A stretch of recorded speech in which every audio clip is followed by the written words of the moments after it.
எத்தனை பேர் உண்மையாய் விசுவாசிக்கிறீர்கள்? தேவன் எங்கள் மத்தியிலே இருக்கிறார். அவர் சொன்னார், 7 குத்துவிளக்குகளின் மத்தியிலே நடக்கிற தேவன். மரித்தேன், ஆனால் சதாகாலமும் உயிரோடு இருக்கிற தேவன். ஆமென். எங்களுடைய தேவன் எதற்காக மரித்தார்? எதற்காக மரித்தார்? எங்களுடைய பாவங்களை தனக்கு மேலே ஏற்றுக்கொண்டவராய், எங்கள் மீது அன்பு வைத்து எங்களை விடுவிப்பதற்காக அவர் மரித்தார். ஆமென், ஹல்லேலூயா. அவர் மரித்து அவருடைய கல்லறை அங்கு இல்லை. பாஷா, எப்படி உங்களுக்கு தெரியும்? நான் இஸ்ரவேலுக்கு சென்ற பொழுது அவருடைய கல்லறை திறந்திருந்தது. ஹல்லேலூயா. அவர் உயிரோடு எழுந்தார் என்று இந்த பூமியின் சரித்திரம் சொல்லுகிறது. அவர் உயிரோடு திரும்பி வருவார் என்று இந்த வேதமும் சொல்லுகிறது. ஹல்லேலூயா. அவர் வரப்போகிறார். அவர் வருவதற்கு முன்பதாக பூமியை ஆயத்தப்படுத்தி கொண்டிருக்கிறார். ஆமென். இந்த பூமியில ஜனங்கள் யார் ஆளுகிறது என்ற ஒரு கன்ஃபியூஷன்ல இருக்கிறார். இலங்கையை கோத்தாபே ஆளுகை செய்தால் நன்றாயிருக்கும். இந்தியாவை மோடி ஆயத்தம் செய்தால் ஆளுகை செய்தால் நன்றாயிருக்கும். கனடாவை ட்ரூடோ சாகும் வரை ஆளுகை செய்தால் நன்றாயிருக்கும். ஏனென்றால் அவர் ஃப்ரீயாக காசு கொடுப்பார்.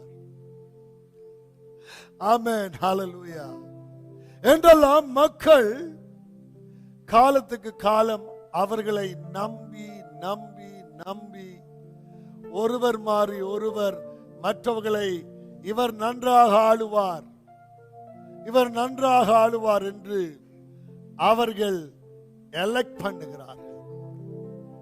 ஆனா அவர்களுக்கு தெரியாது, இந்த பூமியை ஆளுகிறவர் இஸ்ரவேலின் தேவனும் சர்வ வல்லமை உள்ள தேவனும் பூமிக்கு அஸ்திபாரங்களை அமைத்தவரும் கடலை எல்லையை மீறி வரக்கூடாது என்று நிறுத்தினவரும் பகலை ஆள சூரியனையும் இரவை ஆள சந்திரனையும் நியமித்த சர்வ வல்லமையுள்ள தேவன். ஆமென். கொரோனாவை இந்த உலகத்திலே கண்டு எப்படியாவது ஒவ்வொரு நாளும் டெலிவிஷன்ல வந்து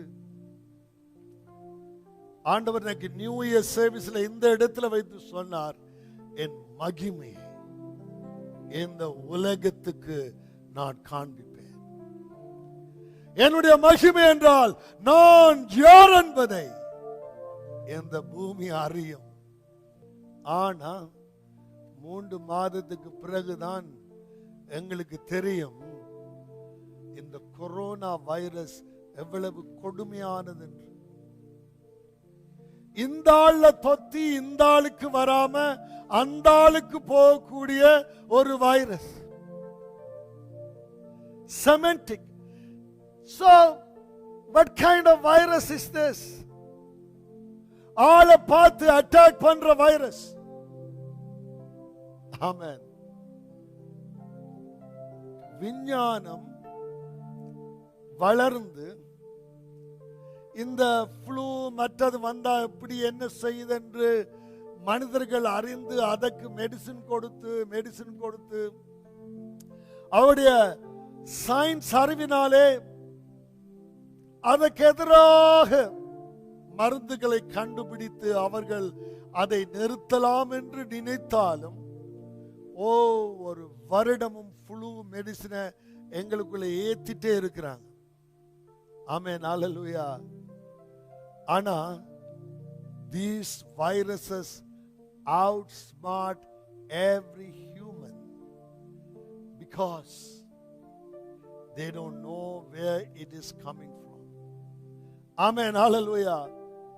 இந்த உலகம் செய்ய வேண்டிய ஒரே ஒரு காரியம், பைடன் சொல்லுகிறது போல, he said, I surrendered. Science is going to find a solution. Science is good, but science is not good. God created this universe. Amen. Hallelujah. எந்த மனிதன் அந்த தேவனை கனப்படுத்துகிறானோ, அந்த தேவன் அவனை காப்பாற்ற வல்லமை உள்ளவராயிருக்கிறார். ஆமென். ஹல்லேலூயா. இந்த நாள் அந்த தேவனை கனப்படுத்துவோம். அந்த தேவன் இன்று எங்களுக்கு ஒரு செய்தியை வைத்திருக்கிறார். ஏசாயா என்கின்ற புஸ்தகம் ஆண்டவர் இயேசு பிறப்பதற்கு முன்பதாக 500 வருடங்களுக்கு முன்பதாக எழுதப்பட்டது. Before Christ 500 years. அந்த புஸ்தகத்தில் இருந்து சில வார்த்தைகளை தியானிக்க விரும்புகிறேன். ஏசாயா 25ஆம் அதிகாரத்திலே 4வது வசனத்திலே தேவன் சொல்லுகிறார், கொடூரமானவர்களின் சீறல் மதிலை மோதி அடிக்கிற பெருவெள்ளத்தை போல் இருக்கையில், கொடூரமான மக்களின் சீறல் மதிலை மோதி அடிக்கிற பெருவெள்ளத்தை போல் இருக்கையில், இந்த உலகத்திலே ராஜாக்கள் எழும்பி, நான் அங்க சண்டை பிடிப்பேன், இங்கே சண்டை பிடிப்பேன், என்னுடைய ராணுவ பலத்தை நான் உயர்த்துவேன். ஆமென். இந்தியாவில் எல்லா ரிசர்வ்ஸ் எல்லாம் சேர்த்தா 5 மில்லியன் ஆர்மிஸ் இருக்கிறார். இந்த உலகம் முழுக்க நான் இன்று பார்த்தேன், more than 50 million army is in the barrack to fight $1.9 trillion every year they spend for army and ammunition. ஒரு ராக்கெட்டை நான் அன்று பார்த்தேன், இந்தியன் ஆர்மி வேண்டி இருக்கிறது. அந்த ஒரு rocket $20 million. I tell you, இந்த உலகத்தினுடைய ஜனங்கள் ஒருவரோடு ஒருவர் சமாதானமாய் வாழ முடியாமல் இருக்கிறார்கள். அவர்கள் யுத்தத்துக்கு ஆயத்தமாகிக் கொண்டிருக்கிறார்கள். இந்தியாவில் ஒரு பக்கத்தில் பாகிஸ்தான், மறுபக்கத்தில் China. India is buying a lot of arms. They are getting ready to fight. Erdogan, Turkey, he is planning to fight. ஆண்டவர் இடக்கிடையில செக் வைப்பார். இருந்த போல ஒரு நிலநடுக்கம் வந்து அங்கே மக்கள் எல்லாரும் மரித்து போனார்கள். இந்த உலகம் யுத்தத்தினுடைய விளிம்பிலே இருக்கிறது. வேத புஸ்தகம் சொல்லுகிறது, கடைசி யுத்தத்திலே, தேர்ட் வேர்ல்ட் வாரிலே அது இஸ்ரவேலுக்கு எதிராக இருக்கும் என்றும், அதில சாகிற ஆக்களை மாடர்ன் எக்யூப்மென்ட் இருந்தாலும் தாக்குறதுக்கு 6 மாதத்துக்கு மேலாக செல்லும். டிக் பண்றதுக்கு எத்தனை டிகிங் மெஷினை பயன்படுத்தினாலும் அவ்வளவுக்கு தேவன் யுத்தம் செய்வார். ஏண்டா இந்த உலகம் சமாதானத்தை அறியாது, சமாதானத்தை தேடாது. $1.9 trillion. If India spend that money to the poor people, needy people, everybody in India will eat and be happy and joyfully. ஆமென், ஹல்லேலூயா. இதுதான் எல்லா நாடுகளிலும். அமெரிக்காவில் சில ஸ்டேட்ஸ்ல கருத்தையின மக்கள் ரோட்டில் டென்ட் போட்டு இருக்கிறார்கள். அவர்களுக்கெல்லாம் டிஃபென்ஸ் பட்ஜெட்டில் எல்லா வீடுகளும் கட்டி கொடுக்கலாம். ஆமென், ஹல்லேலூயா. ஆனா இந்த உலகம் ஒரு யுத்தத்துக்கு ஆயத்தமாகி கொண்டிருக்கிறது. சாத்தான் அவர்களை யுத்தத்துக்கு ஆயத்தப்படுத்தி கொண்டிருக்கிறான். அந்தி கிறிஸ்தவர்களை கொலை செய்யும்படியாய் உலகம் எல்லாம் ஆவிகளை ஏவி விட்டுக் கொண்டிருக்கிறான். இந்த நாளில் ஆண்டவர் ஒரு நல்ல செய்தியை வைத்திருக்கிறார். ஏழைகளுக்கும் ஒதுக்கப்பட்டவர்களுக்கும் கைவிடப்பட்டவர்களுக்கும் அவர் சொல்லுகிறார், கொடூரமானவர்களின் சீரல் மதிலை மோதி அடிக்கிற பெருவெள்ளத்தை போல் இருக்கையிலே, சுனாமி அந்த மதில், அந்த தண்ணீர் மதிலை விழுத்தும் போது போல இப்படி அடித்து கொண்டிருக்கையில் நீர் ஏழைக்கு பலனும் நெருக்கப்படுகிற எளியவனுக்கு திடனும் பெருவெள்ளத்துக்கு தப்பும் அடைக்கலமும் பயங்கரமான வெயிலுக்கும் ஒதுங்கும் நிழலுமாயிருக்கிறீர். இந்த ஹோப்லெஸ் வேர்ல்டில் இந்த மனிதனுடைய கைகளுடைய கிரியைகளை ஆராதிக்கிற இந்த மனிதர்கள் வாழும் நாட்கள்ல ஒரு சிலர் செல்வந்தர்களாய் வாழ்கிற நாட்கள்ல இந்த உலகத்தை ஆளும்படியான ராஜா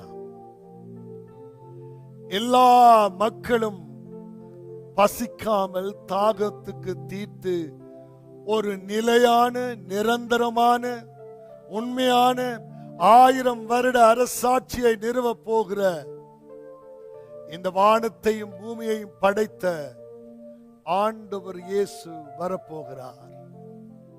ஒதுக்கப்பட்டவர்கள், தள்ளப்பட்டவர்கள், வேதனைப்படுகிறவர்கள், துக்கப்படுகிறவர்களுடைய தேவன் தான் எங்களுடைய தேவன்.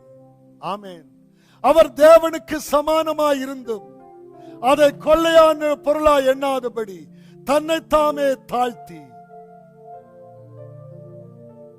பூமியிலே மானிட ரூபம் எடுத்து ஒரு சாதாரணமாக மனிதனாக பிறந்தார்.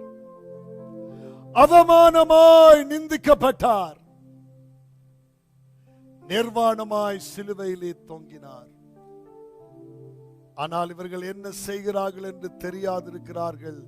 இவர்களை மன்னியும் என்று தேவன் சொன்னார். இயேசு பாவம், சாபம் இந்த பிடியிலே இருந்து தவித்து வேதனைப்படுகிற கைவிடப்பட்ட ஏழை மக்களை காப்பாற்றும்படியாக இந்த பூமியிலே தன் ஜீவனை கொடுத்தார். ஏழைகளின் பலனும் ஒதுக்கப்பட்டவர்களுடைய புகலிடமும் அவர். ஆமென். இன்றைக்கு கோவிட்-19 ஜனங்கள் மரித்துக் கொண்டிருக்கிறார்கள் என்றால் அதை குறித்து பரிதவிக்கிற தேவன் தான் அவர். ஆமென், ஹல்லேலூயா. அவர் எல்லோரும் மனம் திரும்ப வேண்டும் என்று விரும்புகிறார். உன்னுடைய கையின் ஆற்றலை, என்னால் எல்லாம் முடியும், நான் உழைத்து சம்பாதிப்பேன், நான் பணத்தினால் சாதிப்பேன், இப்படி மனுஷன் தன்னையே ஆராதிக்க வெளிக்கிட்டான். அவனுக்கு கோவில் தெரிவதில்லை, ஆலயம் தெரிவதில்லை. அவனுக்கு பணம் இருந்தால் போதும் என்று நினைக்கிறான். ஆமென். ஆனா ஆண்டவர் இன்றைக்கு இந்த உலகத்தை படைத்த ஒரு தேவன் இருக்கிறார் என்பதை எல்லா ராஜாக்களுக்கும் எல்லா மனிதர்களுக்கும் அவர் பேசிக் கொண்டிருக்கிறார். ஆண்டவர் சொல்லுகிறார், வறட்சியான இடத்தில் காங்கை மேகத்தினால் தணிவது போல் அந்நியரின் மும்முரத்தை தணிய பண்ணுவேர். மேகத்தின் நிழலினால் வெயில் தணிகிறது போல பலவந்தரின் ஆரவாரம் தணியும் என்று ஆண்டவர் சொல்லுகிறார். இந்த உலகத்திலே பலவந்தர்களுடைய ஆரவாரம் துபாயில தணியும், சீனாவிலே தணியும். உலகத்திலே எந்தெந்த நாடுகள் தேவனை மறுதலித்ததோ அவைகள் முழங்கால நின்று ஆண்டவர் இயேசுவே தேவன் என்று சொல்லுவார்கள். ஹல்லேலூயா. இந்த உலகத்தை படைத்த தேவன், இந்த உலகத்தை உண்டாக்கின தேவன். நான் சிறுபிள்ளையா இருக்கேக்கல எங்கட ஊர்ல யாழ்ப்பாணத்துல பயங்கரமான வெயில் இருக்கும். அப்ப எங்கட வீட்டுல நாங்கள் செருப்பு போடுறது இல்ல. ஆமேன். அம்மா சிலவில் ரோட்ல போய் ஏதாவது இந்த கடையில வேண்டிட்டு வான்னு சொன்னா வெறும் காலோட போய்க்கல அந்த தார் உருகி இருக்கு. அந்த தாரில் ஓடி போவோம். ஒரு நிழல் இருக்காதா? நாங்க இஸ்ரவேல்ல அந்த பாலைவனங்கள்ல போகும் பொழுது, கொடூரமான வெயில் இருக்கும் பொழுது ஒரு நிழல் இருந்தால் எப்படி இருக்கும்? மானானது நீரோடையை வாஞ்சித்து கதறுவது போல, மானானது நீரோடையை வாஞ்சித்து கதறுவது போல. தேவனே, என் ஆத்துமா உம்மை நோக்கி வாஞ்சித்து கதறுகிறது. ஒரு மான் காணல் நீரை பார்த்து ஓடி ஓடி ஓடி ஓடி அது செத்து போயிடும். ஆண்டவர் சொல்றார், இந்த பெரிய வெயில்ல, கொடூரமான வெயில்ல எங்கேயாவது நிழல் ஒதுங்க கிடைக்காதா என்று நினைத்து நடக்கிறவன் போல அவனுக்கு நான் நிழலா இருப்பேன், அவனுக்கு நான் பாதுகாப்பா இருப்பேன். இந்த உலகத்திலே ஒதுக்கப்பட்டு தள்ளப்பட்டு எனக்கு யாரும் இல்லை, நான் வெறுமையாய் வாழ்கிறேன், என்னுடைய ஆத்துமாவிலே எனக்கு ஏழ்மை இருக்கிறது, எனக்கு பசி இருக்கிறது ஆண்டவரே என்றிருக்கிற ஒரு மனிதனை, வருத்தப்பட்டு பாரம் சுமக்கிறவர்களே, என்னிடத்திலே வாருங்கள், நான் உங்களுக்கு இளைப்பாறுதலை தருவேன். இந்த உலகத்திலே ஜனங்கள் மரண பயத்திலே இருக்கிறார்கள், ஜனங்கள் பயப்படுகிறார்கள், கை கொடுக்க பயப்படுகிறார்கள். இந்த கொரோனா வைரஸ் என்னை கொண்டு போய்விடும். ஆனா கொரோனா வைரஸுக்கு மேலான ஒரு தேவன் உங்களை உண்டாக்கி இருக்கிறார். ஹல்லேலூயா.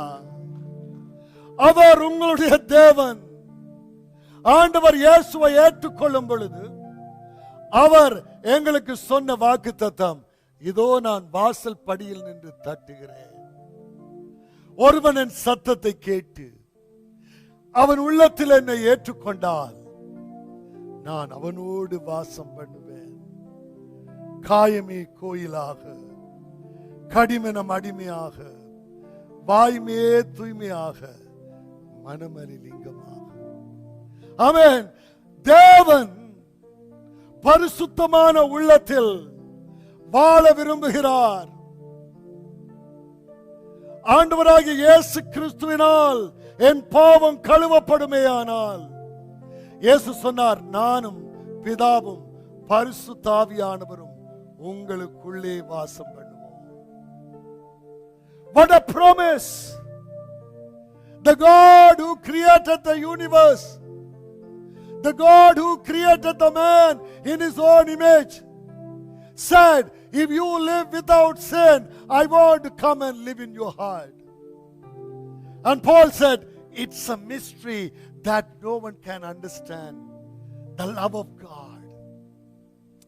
தேவன் மனிதனை தன்னுடைய சாயலாய் உண்டாக்கினார், தன் சாயலாகவே உண்டாக்கினார். அவன் இன்னும் ஒரு பிறப்படைவதில்லை, அவன் தேவ சாயலாய் உண்டாக்கப்பட்டவன். ஹல்லேலூயா. அவன் பூமியை ஆளும்படியாக தேவன் அவனுக்கு அதிகாரத்தை கொடுத்தார் என்று இந்த புஸ்தகம் சொல்லுகிறது. தேவனுடைய வார்த்தை சொல்லுகிறது. அந்த தேவன் ஒரு உதாரணத்தை எங்களுக்கு சொல்லிவிட்டு போயிருக்கிறார்.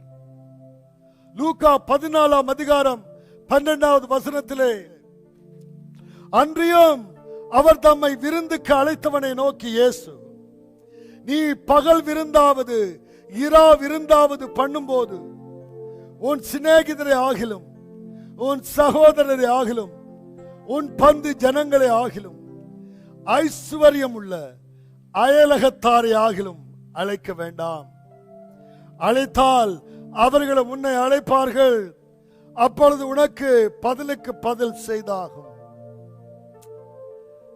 இந்த உலகத்துல ஒரு பெரிய வீடு வேண்டிட்டான், உடனே எல்லா ஃப்ரெண்டையும் இன்வைட் பண்ணி நல்ல சாரி எல்லாம் முடித்து ஒவ்வொரு அறையாக காட்டி, அது ஏழையா இருந்தாலும் காசு இருந்தாலும் அபார்ட்மெண்ட்ல இருந்து வாழ்ந்தாலும் அது கவலை இல்லை. அவள் வேதனைப்படுவார்களே சிலவேளை என்ற எண்ணமும் இல்லை. தாங்கள் சாதித்ததை காண்பிக்க விரும்புவார்கள். ஆமென், ஹல்லேலூயா. ஆனா ஆண்டவர் சொல்றார், கிறிஸ்தவர்களாகிய நீங்க எப்படி வாழக்கூடாது. கிறிஸ்தவர்களாகிய நீங்கள் மற்றவர்களை வேதனைப்படுத்த கூடாது. இல்லாதவர்களுக்கு வேதனை உண்டாக கூடாது. ஏடா அவங்களுக்கு ஏழைகளை குறித்தோ யார் கஷ்டப்படுறானோ என்று அவங்களுக்கு ஒரு உணர்வுள்ள இருதயமே கிடையாது. ஒரு குறிப்பிட்ட ஜனங்களுக்குள்ளே தாங்கள் ஒரு பெரிய ஆட்களாக காண்பிக்க விரும்புகிறார்கள். இந்த உலகத்தில் இருக்கிற 6.2 பில்லியன் பீப்புள்ல உங்களுக்கு ஒரு 1000 பேர் ஒரு 100 பேர் தெரிஞ்சதில்லை. அதோட பெர்சன்டேஜா பார்த்தா எனக்கு தெரிந்த ஆட்கள் கீழே உலக பாப்புலேஷன் பெர்சன்டேஜ் 100 என்று போட்டா 0.00000000 என்று போகும். அப்படின்னா உங்களுக்கு யாரையுமே தெரியாது ஒப்பீட்டு ரீதியில. ஆனா உங்களை என்ற பிள்ளை என்று அழைக்கிறதுக்கு ஒரு தேவன் ஆயத்தமா எப்போதும் இருக்கிறார். நீங்கள் என்னை அப்பா என்று அழைப்பீர்கள் என்று எதிர்பார்த்தேன் என்று எரேமியா 3:19 எழுதியிருக்கிறார். You will call me daddy, you will call me father, I am your creator, I am your father, come unto me, I will protect you. நான் உன்னை பாதுகாப்பேன், உனக்காக சிலுவையிலே மரித்தேன். இந்த புஸ்தகத்திலே அதை கவர் ஒரு மனுஷன் பெரிய விருந்தை ஆயத்தம் பண்ணி அநேகரை அழைப்பித்தான். விருந்து வேளையிலே தன் ஊழியக்காரரை நோக்கி, நீ அழைக்கப்பட்டவரிடத்திலே போய் எல்லாம் ஆயத்தமாயிருக்கிறது வாருங்கள் என்று சொல்லுங்கள் என்று அவனை அனுப்பினான். அவர்கள் எல்லோரும் போக்கு சொல்ல தொடங்கினார்கள். ஒருவன் வயலை கொண்டேன், நான் அகத்தியமாய் போய் அதை பார்க்க வேண்டும், என்னை மன்னிக்கும்படி என்று வேண்டிக் கொள்கிறேன் என்றான். வேறொருவன் 5 மாடு கொண்டேன், அந்த பென்ஸ் காரை போய் சோதித்து பார்க்க போகிறேன், என்னை மன்னிக்கும்படி என்று வேண்டிக் கொண்டான். வேறொருவன் பெண்ணை விவாகம் பண்ணினேன், அதனால் வரக்கூடாது என்று சொன்னான். அந்த ஊழியக்காரன் வந்து இவர்களை தன் எஜமானுக்கு அறிவித்தான். அப்பொழுது வீட்டு எஜமான் கோபமடைந்து தன் ஊழியக்காரனை நோக்கி, நீ பட்டணத்தின் தெருக்களின் வீதிகளிலும் சீக்கிரமாய் போய் ஏழைகளையும் ஊனரையும் சப்பானிகளையும் குருடர்களையும் இங்கே கூட்டிக் கொண்டு வா என்றான். ஊழியக்காரன் அப்படியே செய்தான். நீர் என்னும் இடம் இருக்கிறதா என்று ஆண்டவர் கேட்டார். அவன் இன்னும் போய் பெருவழிகளிலே வேலிகள் அருகிலே சும்மா நின்ற ஜனங்களை கூட்டிக் கொண்டு வந்தார்கள்.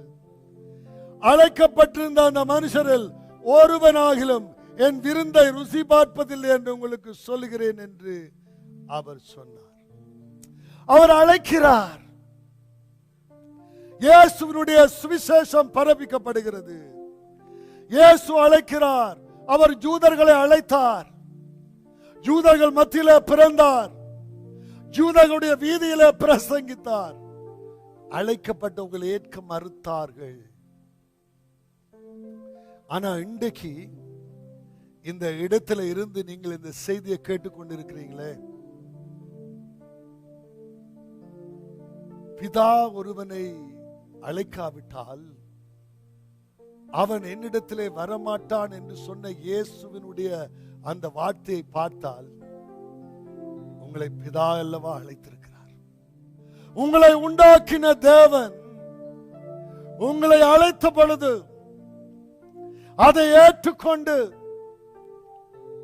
இந்த உண்மையான தெய்வத்தை நான் பின்பற்றுவேன் என்று வந்தபடியாத்தான் இன்றைக்கு நீங்க இந்த இடத்துல இருக்கிறீங்க. நீங்க அழைக்கப்பட்டவர்கள். நீங்கள் அழைக்கப்பட்ட பின்பு இந்த உலகத்தில் எனக்கு வேலை இருக்கிறது என்று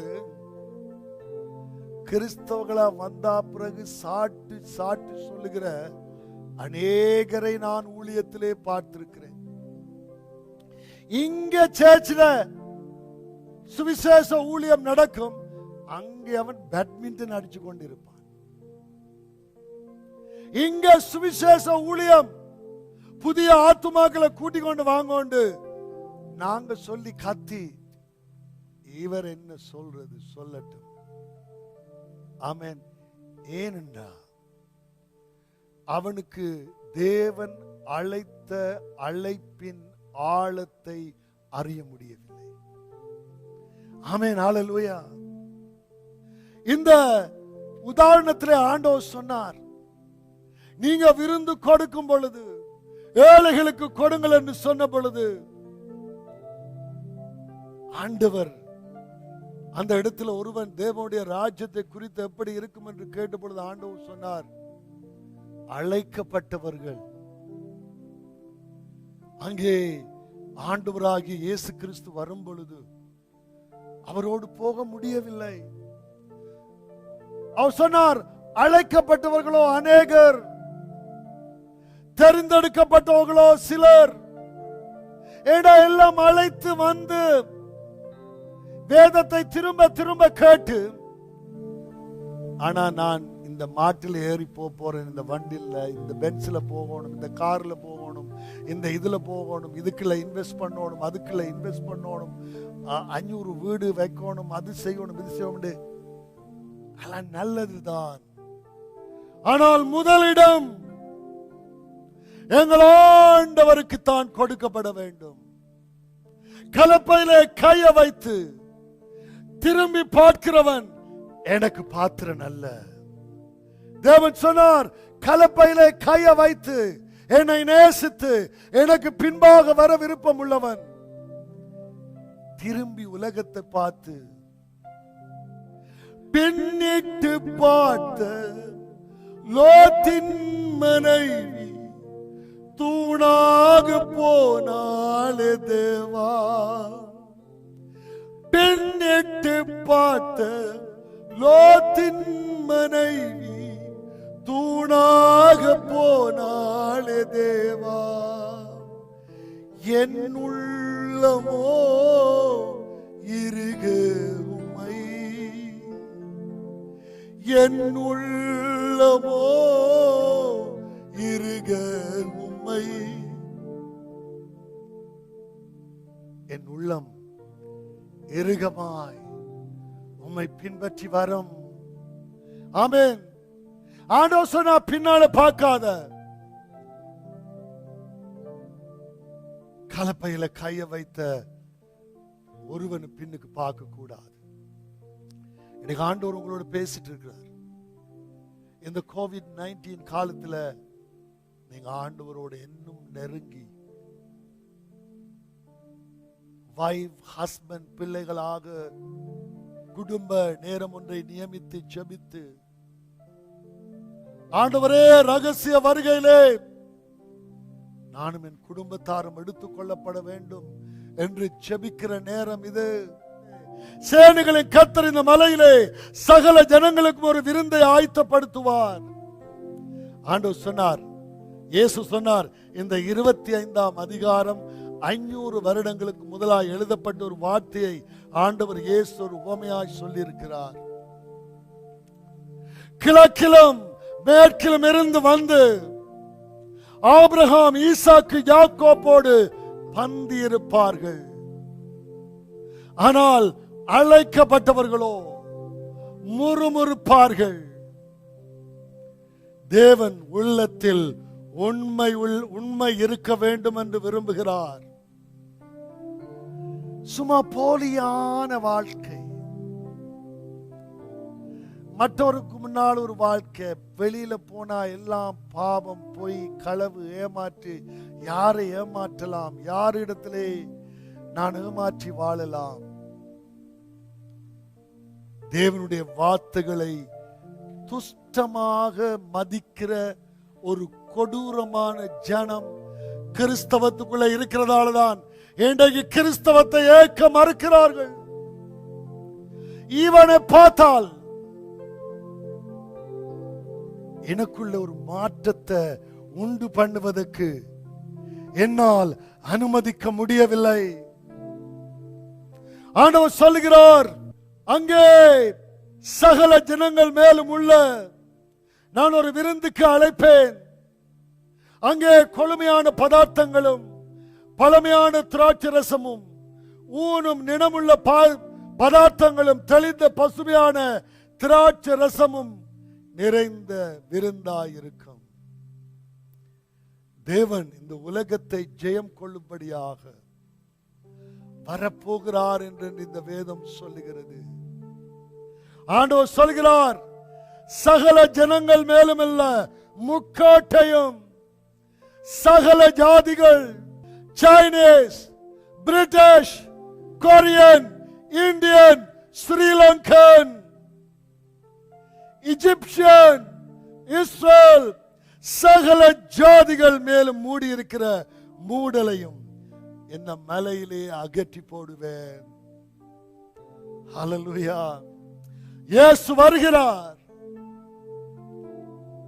நான் மரித்தேன், ஆனால் சதாகாலமும் உயிரோடு இருக்கிற தேவன். இந்த பூமியின் சரித்திரம் சொல்லுகிறது, அவர் 2000 வருடங்களுக்கு முன்பாய் உயிர் தெழுந்தார். ஆனா ஒருவனும் அதை மறுத்து சொல்ல முடியாது.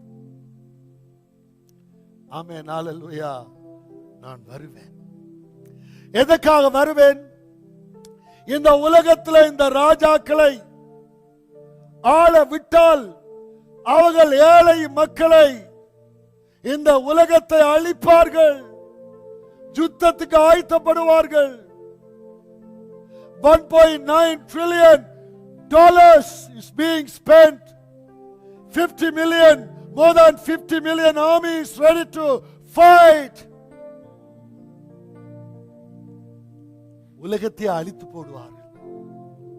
அதான் சகரியா புத்தகத்தில் எழுதியிருக்கிறது. அந்த நாட்கள் குறைக்கப்படாவிட்டால் ஒரு மாம்சமும் மிஞ்சாது. Their tongue will melt in their socket. இந்த பைபிள் சொல்லுது. அது ரசாயன ஓரையும்.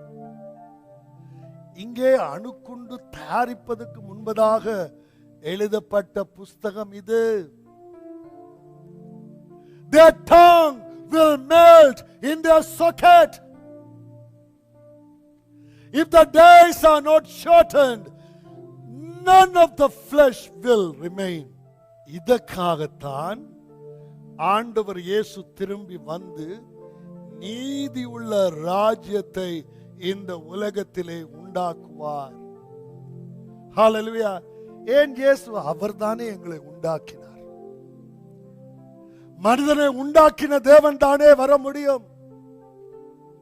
மனிதன் குரங்கிலே இருந்து வந்தான். மனிதன் பாம்பிலே இருந்து வந்தான். எல்லா பிறப்பையும் பிறந்து அளித்தான் என்று சொன்னால் அங்கே தேவனுக்கு இடம் இல்லையே. தேவன் அங்கே. அந்த தேவன் சொல்கிறார், நான் உண்டாக்கினேன், நான் வருவன், நான் என்னுடைய ராஜ்யத்தை, நீதி உள்ள ராஜ்யத்தை உண்டாக்குவேன். அவர் சொன்னார், சகல ஜாதிகளையும் மூடி இருக்கிற மூடலையும் இந்த மலையிலே அகற்றி போடுவார். அவர் மரணத்தை ஜெயமாய் விழுங்குவார். கர்த்தராகிய தேவன் எல்லா முகங்களிலும் இருந்து கண்ணீரை துடைத்து தமது ஜனத்தின் நிந்தியை பூமியில் இராதபடிக்கு முற்றிலும் நீக்கி விடுவார். கர்த்தரே இதை சொன்னார். யார் சொன்னாராம்? ட்ரம்ப் இல்லை, கர்த்தரே அதை சொன்னார். I will wipe everybody's tears. எல்லா மக்களும். நான் சிரியாவில் கேம்பை பார்த்தேன். ஒரு பெரிய வெளி முழுக்க அந்த சின்னம் சிறு பிள்ளைகள். இப்ப வின்டர் வரப்போகுது. மைனஸ், அதாவது 0 கூட டெம்பரேச்சர் போகும். நான் இரவுல பெட்ல இருந்து படுக்கைக்கு, ஆண்டவரே சிறியனை காப்பாற்றுங்கப்பா, ஏதாவது செய்யுங்க. ஆபிரகாம் வாழ்ந்த, லாபான் வாழ்ந்த நாடு அது. ஆமென். இப்படிப்பட்ட கொடூரங்கள் நிறைந்த இந்த உலகத்தில் லெபனான்ல பசியில சாகிறார்கள். இந்தியாவிலே கிராமங்கள்ல ஜனங்கள் பசியில இருக்கிறார்கள். ஆனா இவங்க விளையாடிட்டு இருக்கிறாங்க. இவங்களால இந்த பூமியை ஆள முடியாது. தேவனே வருவார். அக்காலத்திலே இதோ இவரே நம்முடைய தேவன், இவருக்காக காத்திருந்தோம், இவர் நம்மை ரட்சிப்பார், இவரே கர்த்தர், இவருக்காக காத்திருந்தோம், இவருடைய ரட்சிப்பினால் களி கூர்ந்து மகிழ்வோம் என்று சொல்லப்படும். இயேசு கிறிஸ்து என் ஜீவன், சாவது ஆதாயமே, வாழ்வது நானல்ல, இயேசு என்னில் வாழ்கின்ற. அருமையான தேவ ஜனங்களே, ஆண்டவர் மரித்தார், ஆனால் அவர் உயிரோடு இருக்கிறார். வேதம் சொல்லுகிறது, அவர் தேவனுடைய வலது பாரிசத்திலே உட்கார்ந்தார். அவர் இந்த பூமியில இந்த உலகத்தை 2000 வருடம் விட்டு மனுஷனை ஆளும்படியாக அனுமதித்தார். இந்த வேதத்தை பிரசங்கிப்பதற்கு ஊழியக்காரர்களை உண்டாக்கி, நான் உங்களை நேசிக்கிறேன். ஏன் கிறிஸ்தவர்களை இன்றைக்கு அடிக்கிறாங்க? அவங்கள ஒரு குற்றமுமே செய்யல. அவங்களோட சாப்பாட்டை கேட்கல, உடுப்பை கேட்கல, ஒன்றும் செய்யல. ஆனா அவன் போய், இயேசு நேசிக்கிறார், உன்னுடைய பாவங்களுக்காக மரித்தார், உனக்கு நித்திய ஜீவனை கொடுக்க விரும்புகிறார், அவனை அடி. இந்த கொடூரமான உலகத்தில் உன்னை நேசிப்பதை போல பிறனை நேசிப்பாயாக என்று பிரசங்கிக்கிற இந்த வேதாகமத்தில், இந்த உலகத்தில் ஆண்டவர் இன்றைக்கு என்னை உங்களையும் அழைத்திருக்கிறார். ஏசாயா 25ஆம் அதிகாரம், இயேசு பிறப்பதற்கு 500 வருடங்களுக்கு முன்பதாக தேவன் 2500 வருடங்களுக்கு பிறகு இப்ப ஏனி செய்ய போற ஒரு காரியத்தை எழுதி வைத்திருக்கிற ஒரு புத்தகம். இயேசு வருவார். இந்த உலகத்தை மனுஷர் கையில விட்டா ஒருவனை ஒருவன் அழிச்சு இந்த பூமியில ஒன்றுமே இருக்காது. இன்றைக்கு சிரியா இருப்பதை போலத்தான் இருக்கும்.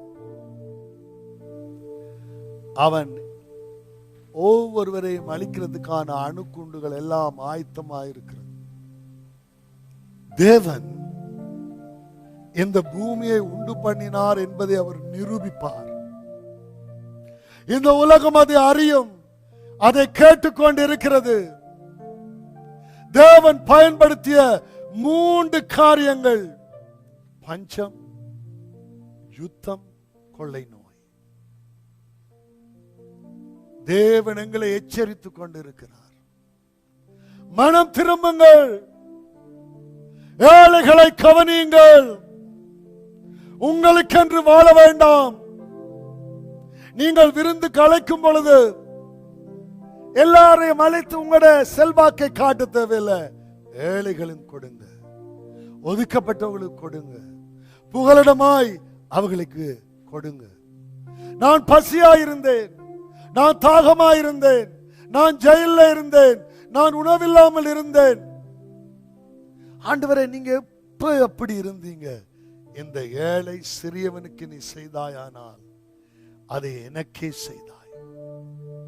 நான் வீடு இல்லாமல் இருந்தேன், நான் அலைந்து திரிந்தேன்.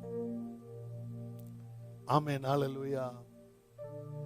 ஆண்டவர் என்னிட கேட்கிற எல்லாம் என்னை போல மாறுங்க. நான் தேவனுக்கு சமானமா இருந்தும் அதை கொள்ளையாடின பொருளா எண்ணாமல் தன்னைத்தானே தாழ்த்தி மானுட ரூபம் எடுத்து சிலுவையில அற நிர்வாணமாய் மரித்து,